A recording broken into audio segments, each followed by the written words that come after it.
सुप्रभात बच्चों, एक बार फिर कक्षा 1 हिंदी में आप सभी का स्वागत है। बच्चों, कल हम कर रहे थे हमारी हिंदी पाठ्य पुस्तक खुलते पंख का पाठ 17 है जाखू मंदिर। तो हम जाखू मंदिर का पुनरावृत्ति कर रहे थे। पाठ तो हम पहले ही पढ़ चुके हैं, हम इसको दोहरा रहे थे, यानी कि हम इसे रिवाइज कर रहे थे।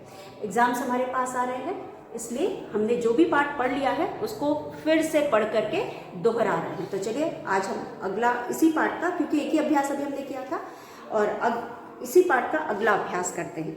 अब बच्चों यहाँ पे है क्योंकि हम इसमें अंग का चिन्ह पढ़ रहे थे, तो इसी तरह के कुछ शब्दों को लेकर यहाँ जोर जोर से पढ़ेंगे और समझने की कोशिश करेंगे कि अंग की मात्रा के साथ और बिना मात्रा के हम शब्दों को किस तरह से पढ़ते और समझते हैं। तो चलिए है, बोल कर पढ़ो और समझो। ब पे ओ की मात्रा बो, ल, बोल कर पढ़ो और समझो। बोल कर पढ़ो और समझो।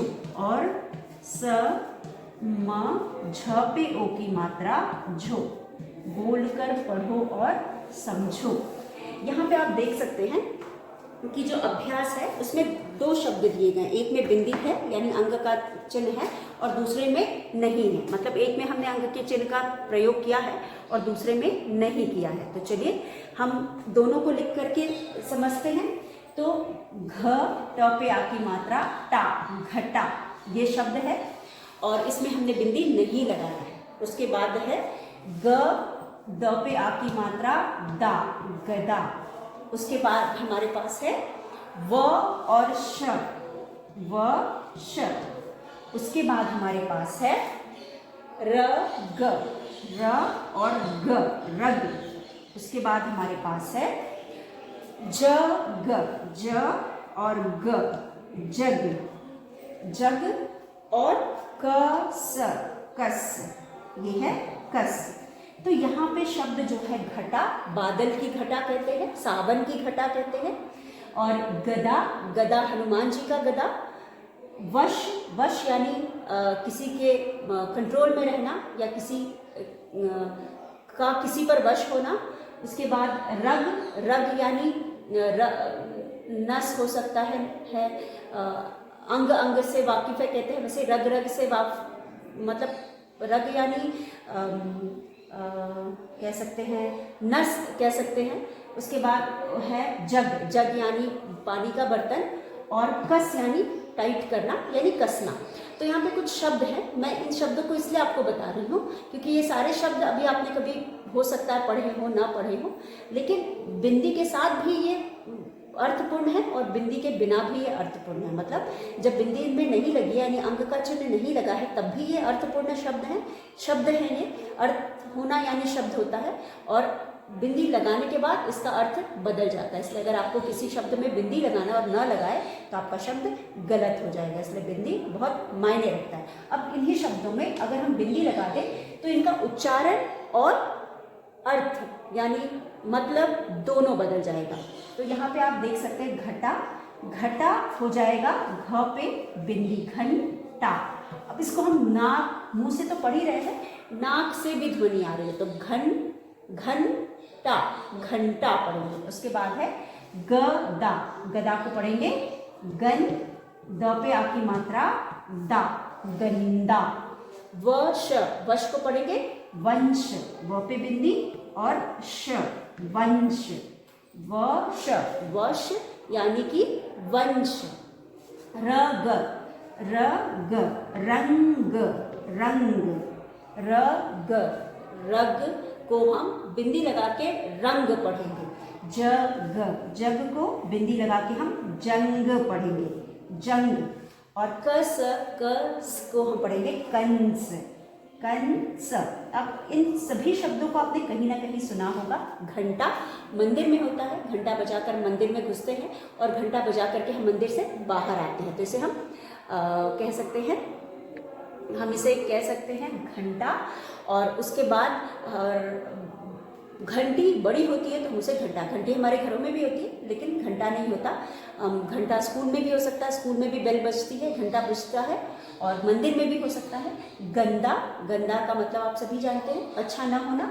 और वंश, वंश का मतलब होता है जनरेशन, यहाँ पीढ़ी, हमारी अगली पीढ़ी। और उसके बाद रंग का मतलब कलर होता है। उसके बाद जंग का मतलब युद्ध होता है। और कंस आप सभी जानते हो, महाभारत में कृष्ण के मामा का नाम कंस था, तो कंस था। तो यहाँ पे हम इसे पढ़ सकते हैं, इसे पढ़ करके सीखते हैं। तो घंटा, घटा, घंटा, गदा, गंदा, वश, वंश, रग, रंग, जग, जंग, कस, कंस। बिंदी होने और न होने में बहुत फर्क होता है। बिंदी लगाने और न लगाने से उच्चारण भी बदल जाता है और अर्थ भी बदल जाता है। एक बार फिर मेरे साथ पढ़िए। घटा, घंटा, गदा, गंदा, वश, वंश, रग, रंग, जग, जंग, कस, कंस। इस तरह से आप इसे पढ़ेंगे और समझेंगे।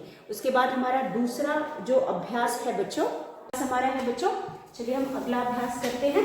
उसमें हमें तुक वाले शब्द देखना है, तो अंग के चिन्ह वाले शब्द, और उसमें हम तुक लग, जिन शब्दों से तुक मिलेगा उनको उनके सामने लिख करके अभ्यास करना है। तो अगला अभ्यास अगर आप अपनी किताब में देखें तो है गंदा और फंदा।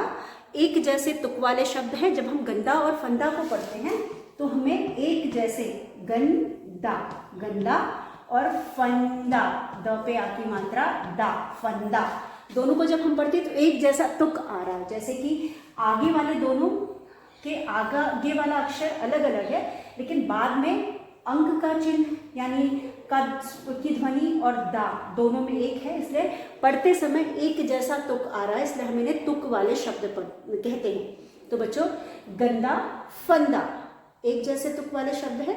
इसी तरह के कुछ और शब्दों को हम यहाँ देखेंगे और समझेंगे तुक वाले शब्द होते क्या है और इन्हें हम कैसे पढ़ते हैं और समझते हैं। तो तुक वाले शब्द गंदा और फंदा यहाँ पे है। गंदा, ग पे बिंदी, गन, द पे आ की मात्रा दा, और फ पे बिंदी, फन, द पे आ की मात्रा दा, फंदा।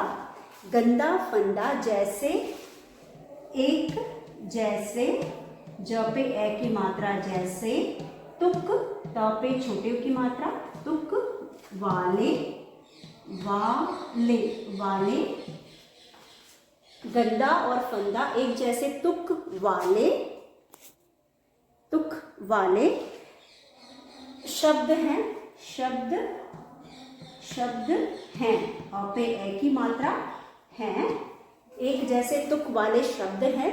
तुम भी ऐसा ही, तुम भी, भ पे बड़ी की मात्रा भी, ऐसा, ए, स पे आ की मात्रा सा, तुम भी ऐसा ही, एक एक ही, एक एक शब्द, एक शब्द, एक शब्द लिखो, ल पे छोटी की मात्रा लिखो। तो यहाँ पे हम जो नीचे दिए गए हैं उनको देखते हैं। नीचे हमें दिया गया है लंगूर, यहाँ पे है सबसे पहले हमारे पास है लंगूर। अब आप देख सकते हो ल पे बिंदी लंग, ग पे बड़े की मात्रा गू, र, लंगूर, ये पहला है। दूसरा हमारे पास है पंजा, प पे बिंदी, ज पे आ की मात्रा, पंजा, ये हो गया पंजा। और तीसरा है डंडा, ड पे बिंदी और ड पे आ की मात्रा डंडा, 3 हो गया। अब इन तीनों के सामने हमें एक एक तुक वाले शब्द लिखने हैं और ये तुक वाले शब्द हमें कहाँ से लिखने हैं, जो चित्र बने हैं उनमें से हमें इनसे मिलके जुलके तुक वाले शब्दों को पहचान करके लिखना है। तो यहाँ पे ये 3 हो गए। उसके बाद हमारे पास 2 और है, जैसे कि अंदर, 4 में हमारे पास है अंदर, अ पे बिंदी, द और र, अंदर।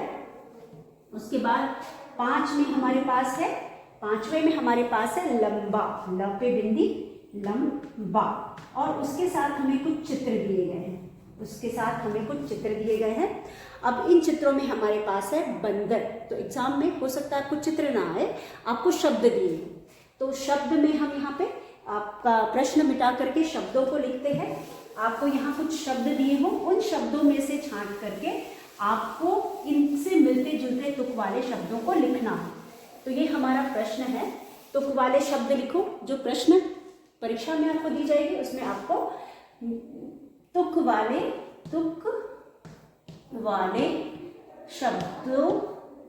शब्द लिख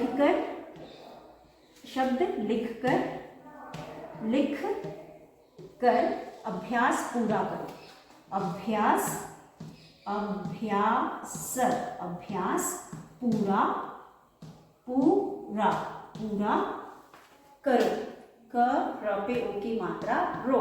अब यहाँ पे आपको बॉक्स में शब्द दिए होंगे, हमने चित्र नहीं देंगे, हम शब्द देंगे।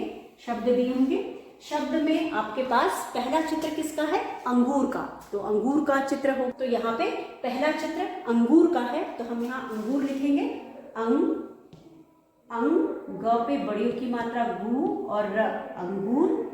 दूसरा चित्र हमारे पास है बंदर का, तो हम यहाँ लिखेंगे ब पे बिंदी बन द और र, बंदर। तीसरा चित्र है अंडा का, तो हम यहाँ लिखेंगे अन ड पे आ की मात्रा डा, अंडा। चौथा चित्र है गंजा, ग पे बिंदी गन, ज पे आ की मात्रा जा, गंजा।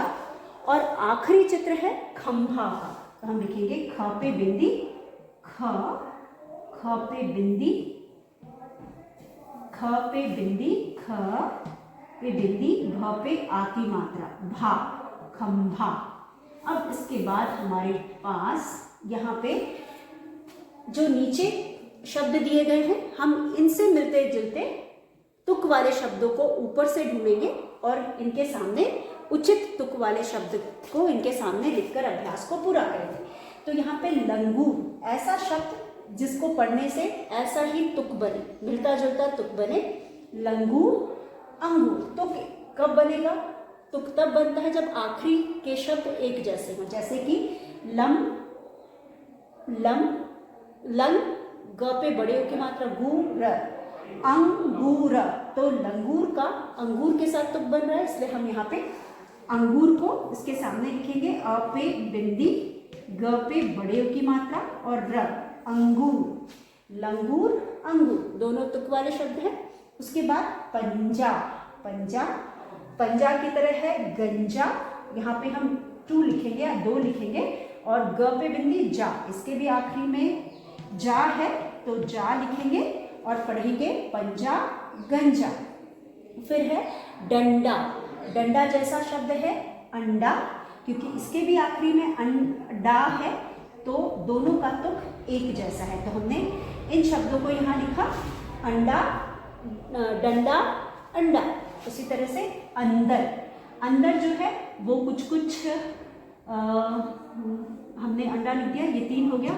अंदर कुछ बंदर की तरह, क्योंकि द और र इसमें भी है, तो यहाँ पे हम 4 लिखेंगे और इसको बंदर अंदर के सामने लिखेंगे, बंदर और र, बंदर, अंदर, बंदर। उसी तरह लंबा।